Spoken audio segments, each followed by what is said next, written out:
Good morning, Year 5, and welcome to our last shared reading lesson for this week. I hope you're going okay with your speeches, and I hope the shared reading and your literacy contract tasks have been able to help you and support you in being successful with that. Make sure you're transferring that learning. So make sure that you're using what you're doing in your literacy contracts and the shared reading and things that we're talking about, and think about, well, how can I apply that into my writing, into my speech? Especially when we looked at yesterday or your previous lesson around structure. So really think about how you can use that structure to really strengthen and refine your spoken text to inspire or engage your audience.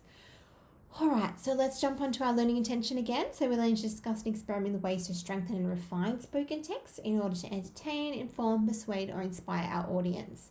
To be successful today, we're going to be able to describe the language forms and features of a spoken text. I feel you guys are really, really confident with this. I feel like you're you can successfully identify the devices. One thing that you're probably not as good at is actually transferring it into your own writing. So you're very good at going, oh, yep, that was an imperative, or that was a personal anecdote. Oh, yep, so they use personal pronouns, but not as good as actually putting that into your own speech. So I want that to be a huge focus for you when you're writing your speech and thinking about, all right, how can I strengthen my speech by adding in some of these text features or these devices, because that's really going to help me inspire, it's going to help me persuade, it's going to help me engage my audience. Especially when you're talking about what makes a great leader, you're kind of inspiring. That's kind of your purpose, right? So you're thinking about what devices and text features can I use to inspire my audience about leadership. Okay, all right, let's have a look at our video today. It's a short one today, and let's have a look and see what she says about a leader, and let's take note of the devices and the text features she's using. So I'm going to play it all the way through, and then we'll stop and I'll go through like I did yesterday, and we'll just break it down into those smaller parts and identify what we can see. Here we go. Being a leader can mean so many different things. There really isn't one firm definition. Personally, I think this powerful word means making a meaningful impact for the good of the society. Or in simpler terms, making a difference. Leaders help change the society in a positive way. They strive to make the world a better place for future generations. And with enough motivation and perseverance, it's possible. That's how the world's most famous leaders were born. Ever heard of Martin Luther King Jr. or Mahatma Gandhi? They were just ordinary people like you and me who identified a flaw in our society and strived to fix it, to make a positive change. One of my favorite quotes is by Jane Goodall. You cannot get through a single day without making an impact on the world around you. What you do makes a difference, and you just have to decide what kind of difference you want to make. I think this is just proof that anyone can be and possibly is a leader without knowing it. For example, maybe you have to bully realize that he should be kind. You might not have thought much of a small gesture, but it might have changed the lives of one of the victims. If everybody had this mindset and strived to make a positive change, the world would eventually become a much better place. So, what are we waiting for? Let's start today and make a difference. Evaluating that, I feel like there's a few things that she could definitely work on, but there's a lot of things that she's doing in order to strengthen her speech. So let's have a look and see if we can identify some of them. Being a leader can mean so many different things. There really isn't one firm definition. Okay, so she's talking about that being a leader is a huge definition. It can mean lots and lots of different things. So she's really acknowledging that and popping that into her speech. Personally, I think this powerful word means making a meaningful impact for the good of the society. Interesting how she says, as I say, I think it means this, but this powerful word. So she's using that emotive language throughout her speech. This powerful word means this. And she's saying, well, for me personally, I think it's this. So she's making that personal connection about what she feels, but using that emotive language there to connect. Or in simpler terms, making a difference. Leaders help change the society in a positive way. They strive to make the world a better place for future generations.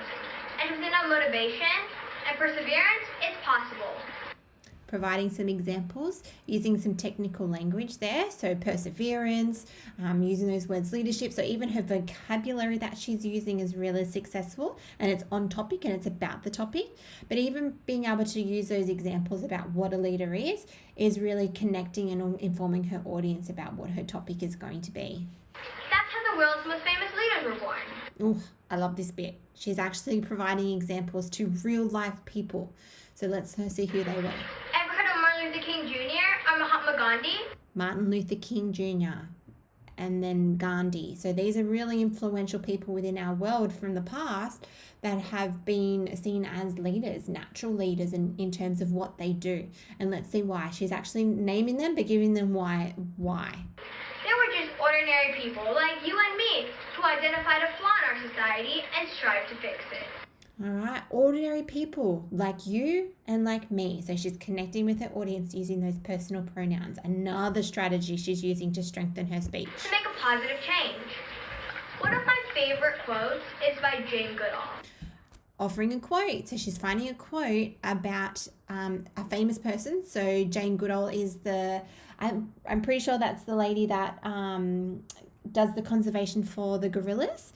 I'm pretty 100% sure. So she's someone who is leading that area and in her field there. So she's using a quote from a significant person within our society that's leading and who is making a difference.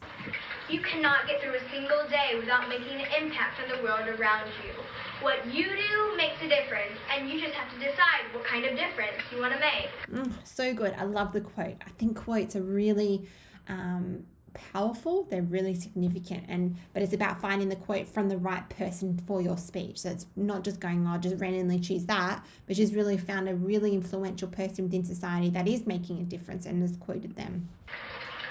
I think this is just proof that anyone can be and possibly is a leader without knowing it. For example, maybe providing examples. You have to fully realize that he should be kind. You might not have thought much of a small gesture, but it might have changed the lives of one of the victims. If everybody had this mindset and strived to make a positive change, the world would eventually become a much better place. So, what are we waiting for?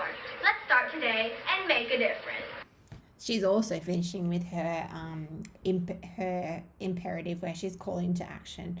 What are you waiting for? Let's start today. One thing I also noticed around her speech is her use of her voice. That level of voice goes up and down when she wants to emphasize a point or when she doesn't want to emphasize a point. Her gestures are okay. They're a bit how you're going, but at least she has some purposeful gestures, trying to make sure that it's connecting and engaging within her audience. Her tone, when she's talking about amazing and let's make a difference together, like her tone is changing as well. So we're talking about that speech delivery strategies that she's using. But all of these things she does throughout her speech is strengthening it. It's allowing her to connect with her audience, to be able to communicate her ideas and to be able to communicate her thinking. All right, let's have a look at your task for today. So today we're looking at identifying the devices of a spoken text. So using the speech, the link is here, identify the text features and devices that were used to connect and engage with their audience. To be successful, you need to identify a variety of text features and devices used in a spoken text. You need to provide examples from the spoken text, and you need to be able to explain in detail how they engage the audience. So here's a list of the text features and some of the text features and devices that were used within this speech. So how does she use definitions? How does she use examples of leaders? What was her quote? What was her imperatives? How did she use her voice? So there's some of the features and devices, and I want you to find an example of what she did from her speech. So you'll need to go back and you'll need to go and write actually from her speech what it was. So think about the sentence that she used, what it was, and I need you to record it in there. But then this is your own thinking. How do these features engage the audience? Okay, so that's where you have to bring on your thinking. So by using definitions, how did that engage the audience? By using examples of leaders, how did that engage the audience? Once you've done that, you need to find 2 more of your own. I might have spoken about it in the shared reading, or you might have noticed something else. But you need to find 2 more text features and devices. Not, oh, I can't find another one. I want you to find 2. Watch it again and again until you find 2 more features or devices that she uses. It can actually be a device, like an actual persuasive or written device, or it can be what she's actually doing with her body, okay, her speech delivery in itself. So think about those things. Give me an actual example, and then how does this engage the audience? When you are finished, go back and do your 2 stars and a wish for me, please. All right, I really want to see all of these boxes filled in. I want both of them done, and I want them all filled in for me, please. So if you're not sure, go back and watch it again and again until you can think of something that's going to help you, okay? All right, have fun, and I will see you later.